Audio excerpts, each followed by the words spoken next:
हरियाणा में विधानसभा चुनाव के लिए प्रचार का आज आखिरी दिन है। पूरे प्रचार के दौरान हिमाचल सरकार की गारंटियों को लेकर खूब चर्चा हुई। भाजपा की शीर्ष नेता प्रधानमंत्री मोदी से लेकर तमाम चेहरों ने हिमाचल सरकार के बहाने कांग्रेस को निशाने पर रखा। देखिए, हरियाणा का चुनाव चल रहा है, जम्मू कश्मीर का चुनाव था। दोनों जगह जिस तरह से देश के माननीय प्रधानमंत्री जी ने और आप कहें कि हिमाचल को लेके जो बयान दिए, बहुत दुर्भाग्यपूर्ण है कि गलत जानकारी उसका आधार थी। शायद माननीय प्रधानमंत्री जी को हमारे जो हिमाचल प्रदेश के विपक्ष के नेता हैं, लीडर्स हैं भाजपा के, मुझे लगता है कि सही जानकारी प्रधानमंत्री जी को नहीं दी और हमारे प्रदेश को लेके गलत प्रचार चुनाव के दौरान हरियाणा और जम्मू कश्मीर में किया गया। वो दुर्भाग्यपूर्ण है कि प्रधानमंत्री जी जब जिस चीज़ को जिक्र करते हैं, पूरा देश उसको देखता है और हमें दुख इस बात का है कि उनके पास जो फैक्ट्स नहीं थे, जानकारी उनके साथ गलत ढंग से शेयर की। जिस प्रकार से आप ये समझें कि वोट की राजनीति के लिए हिमाचल प्रदेश की गारंटियों का जिक्र किया गया या हिमाचल प्रदेश की आर्थिक स्थिति का जिक्र किया गया, दोनों तरह से ये सही नहीं था। मैं समझता हूँ कि गारंटियाँ जो हमने कांग्रेस पार्टी ने प्रदेश के लोगों के लिए रखी थी, 10 गारंटियों की बात हुई थी और 5 साल के लिए लोगों ने हिमाचल प्रदेश में कांग्रेस सरकार को मौका दिया है और उनमें से 5 गारंटियाँ पहले 2 वर्षों में पूरी हो चुकी।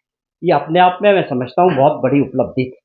चाहे ओपीएस को लेके हिमाचल प्रदेश में गलत ढंग से हरियाणा में प्रचार हुआ ओपीएस का, जबकि हिमाचल प्रदेश देश के अंदर पहला ऐसा राज्य बना जिसने ओपीएस को लागू किया। 1,36,000 सरकारी कर्मचारियों को ओपीएस के तहत लाया, आज उनको उसका लाभ मिल रहा है। लेकिन आप देखिए कि उसका गलत ढंग से जो है प्रचार हिमाचल प्रदेश का हरियाणा के अंदर चुनाव के लिए किया गया। हम ओपीएस देने वाले पहली गारंटी पहली कैबिनेट में जो है हमारी सरकार ने जारी की। उसके अलावा हमने दूसरी गारंटी में रखा था कि जैसे ही सरकार बनेगी उसके बाद जो हमारे स्कूल है उसमें मीडियम इंग्लिश जो है पहली कक्षा से शुरू करेंगे और उसके लिए हमने पहले कुछ सोचा था कि एक विधानसभा क्षेत्र में जो है 5 स्कूलों को लागू करेंगे, लेकिन हमारी सरकार ने, माननीय मुख्यमंत्री जी ने जितने भी स्कूल थे हिमाचल प्रदेश में सब में ये पहले वर्ष में ही लागू कर दिया। और आप समझे कि महिला सम्मान निधि, जो इंदिरा गांधी महिला सम्मान निधि की योजना 1500 रुपया महीने के हिसाब से महिलाओं को हमने जो देना था वो योजना हमने शुरू की। उसमें तकरीबन 2.5 लाख ऐसी महिलाएं थी जिनको 1100 रुपया पहले मिलता था, उसको 1500 रुपया मिलना शुरू हुआ और उसके अलावा 50,000 के करीब और महिलाओं को 1500 रुपये के हिसाब से ये गारंटी योजना शुरू की गई। और राजीव गांधी स्वरोजगार योजना को शुरू किया जिसमें बहुत सारे बच्चों ने जो है कि किस तरह रोजगार करेंगे, इलेक्ट्रिक वाहन के लिए अप्लाई किया है, उनको सब्सिडी दे रहे हैं या साथ में एनवायरनमेंट भी बचेगा। कहने का मतलब है हमारे 2 साल के कार्यकाल में 5 गारंटियों को पूरे करने वाली ये सरकार बनी। और जहाँ तक हमारी आर्थिक स्थिति को लेकर चर्चाएं की गई चुनाव में, वो एक गलत प्रचार था।